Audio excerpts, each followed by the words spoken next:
Oke, selamat datang di DCX Channel yang dimana YouTube ini sudah berdebu gitu ya, sudah berdebu, nggak upload video lagi.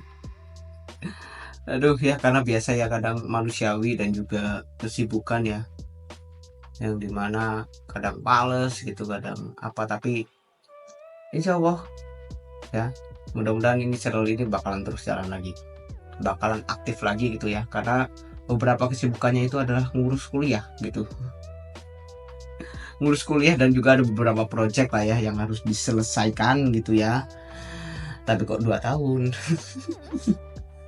Oke, saya minta maaf lah ya apabila channel ini lama nggak update video ya. Dan kali ini kita akan membahas tentang pokok hal yang penting, yaitu tentang CPU management atau pengelolaan CPU sebelum masuk ke proses mixing dan mastering gitu ya. Kenapa CPU management itu sangat penting ya? Karena beberapa dari kita kan sudah jelas mempunyai spek komputer yang berbeda-beda gitu ya. Ada yang komputernya tinggi, spek tinggi, ada yang komputernya spek rendah gitu. Kayak punya saya ini komputer spek rendah gitu.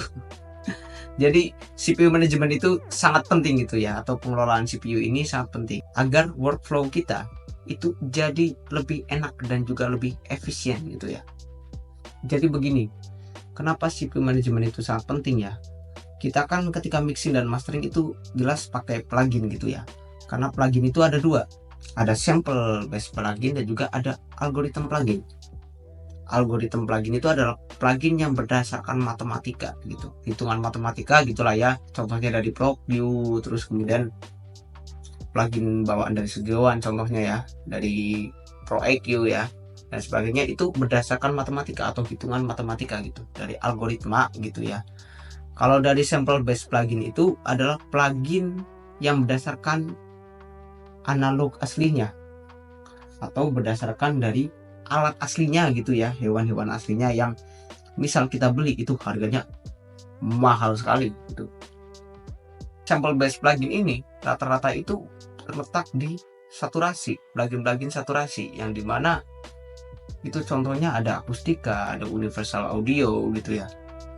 Itu adalah plugin-plugin saturasi yang dimana berdasarkan alat aslinya kemudian disampling menjadi sebuah bentuk plugin atau sebuah bentuk digital gitu ya. Hasilnya pasti bagus banget, kayak akustika audio aja pernah lihat di temen gitu ya, itu teman saya itu proses pakai akustika juga, tapi nggak terus-terusan pakai akustika karena itu berat banget gitu, dan hasilnya bagus banget gitu ya. Sebagai contoh kita langsung masuk aja lah ya ke DAW-nya ya, atau di sini saya pakai Studio One gitu. Di sini saya mencontohkan ada 3 plugin. Yang pertama ada SSL channel dari Waves, kemudian ada SSL channel juga sama dari plugin Alliance, dan kemudian ada text emulation atau saturasi gitu ya, dari tab mesin yang disampling menjadi sebuah plugin itu dari T-Rex ya. Sebenarnya pengennya saya itu tiga-tiganya itu SSL semua gitu, tapi yang saya punya itu SSL dari Wave cuma 2 gitu, dari Wave dan juga dari plugin Alliance gitu. Jadi T-Rex ini ya nggak apa-apa lah ya, ini sebagai contoh aja gitu, sebagai gambaran aja. Kalau kita lihat di sini, nah keluar itu si tab mesin atau tab emulation dari T-Rex itu sudah memakan 65-an ya, 65% dari CPU kita. Padahal dropout protectionnya ini udah maksimum ini. Udah 65%, udah setengahnya gitu makan dari CPU kita. Nah, bayangkan kita mempunyai 100 track itu. Katakanlah kita pakai akustika audio. Kita pasang 1 plugin, 2 plugin, kita pasang 3 gitu ya, 4 atau 3 gitu. Udah ngap-ngapan gitu, laptop atau komputer kita itu udah ngap-ngapan gitu. Makanya CPU manajemen itu sangat penting sekali agar workflow kita atau cara kinerja kita itu jadi lebih nyaman dan lebih efisien gitu. Bukan berarti dari Waves dan lain-lain itu jelek, itu enggak. audio engineer atau mixing engineer dari luar pun banyak yang pakai Waves gitu. Okay, you've added highs and lows, so why didn't you just turn it up? Ya kembali lagi agar cara kerja mereka itu lebih efisien gitu, lebih workflow-nya lebih enak gitulah ya, nggak berat-berat banget.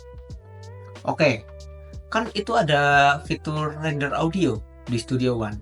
Kalau di Cubase itu ada freeze ya, ada render in place ya, buat ngerender audio kita gitulah ya, biar apa, biar lebih ringan gitu ketika kita pasangin plugin kemudian kita render, terus jadi lebih ringan lagi, tapi rendernya itu di tempatnya langsung, jadi langsung keluar data audionya itu di DAW kita. Itu kan jadi lebih ringan gitu ya, jadi lebih ringan. Tapi misal katakanlah contoh kita pakai akustika gitu ya, akustika lagi sebagai contoh karena itu plugin berat banget. Kita contoh pakai akustika, kita pasang satu atau dua gitulah katakanlah, dan CPU kita itu udah berat gitu, kemudian kita render, kemudian kita pasang lagi plugin yang lain, kemudian kita render lagi, yang ada itu akan memperlambat workflow kalian atau memperlambat kerja kalian, jadi enggak efisien. Itu seperti itu ya. Itulah kenapa CPU manajemen itu sangat penting gitu.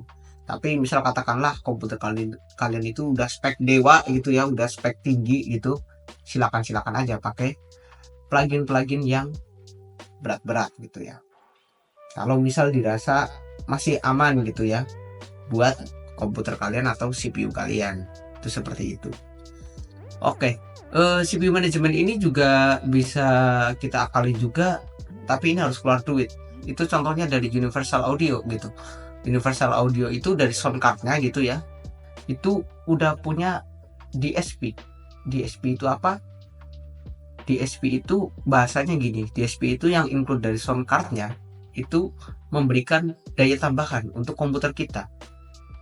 Itu contohnya dari Universal Audio. Jadi apabila kita menggunakan plugin dari Universal Audio, ini saya nggak bisa nyontohin karena saya nggak punya Universal Audio karena mahal gitu ya.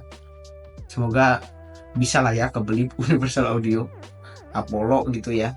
Apabila kita pakai plugin dari Universal Audio, itu yang kemakan itu daya DSP-nya, bukan dari daya CPU kita gitu. Jadi ringan gitu, karena yang kemakan dari DSP-nya. Tapi misal katakanlah DSP kita itu sudah penuh, itu mau nggak mau harus nyikat DSP lagi, jadi itu harganya mahal banget gitu ya. Nah itulah tadi pokok pembahasan dari CPU management atau pengelolaan CPU agar workflow kita, kerja kita itu menjadi lebih efisien dan lebih enak gitu ya. Sampai jumpa di video selanjutnya. Mungkin video selanjutnya kita bakalan bahas tentang gain staging gitu ya. Ini kan tadi CPU management sebelum masuk ke proses mixing dan mastering, biar setidaknya kita tahu gitulah ya, kalau kita misal mau nyikat plugin gitu ya, wah dirasa ini plugin bagus nih gitu, kita trial dulu aja, kita coba dulu aja di CPU kita itu makanya gede banget apa enggak, efisien apa enggak buat komputer kita gitu. Baru kalau dirasa efisien boleh gitu kita sikat plugin tersebut. Itu seperti itu. Oke, terima kasih sudah menonton video ini. Semoga pembahasan ini bisa bermanfaat dan bisa menjadi tips untuk kalian.